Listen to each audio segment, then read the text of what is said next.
અધિકાર ઘણો બધો મળે છે આપણે, અને બધાને આ વસ્તુ જાણવી જરૂરી છે કે મતદાન જરૂરી જ છે, મતદાન કરવું જ જોઈએ. આ જમાના પ્રમાણે તો કરવું જરૂરી જ છે એમ. ઘણા બધા મુદ્દા છે, કારણ કે સરકાર આપણા માટે ઘણું બધું કરે છે.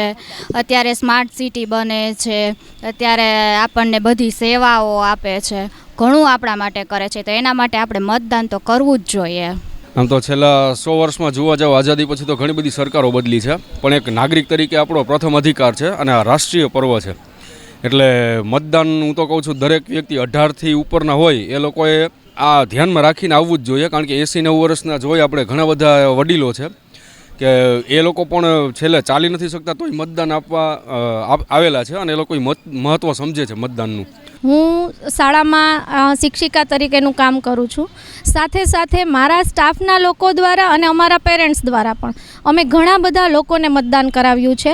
એટલે કે મેં આજે ટોટલ 2,500 લોકોને મતદાન કરાવવામાં એક ચેનલ ગોઠવી અને ઘણા બધા લોકોને મતદાન કરાવવામાં મેં મારો સહયોગ આપેલો છે. આજે મતદાન કરીને ખરેખર હું એક નાગરિક હોવાની લાગણી અનુભવી રહી છું કે આપણા આ લોકશાહીના સમયમાં આપણે તો મતદાન કરીએ પણ આપણા દ્વારા અનેક લોકોને મતદાન કરાવીએ એવી મારી એક ભાવના છે.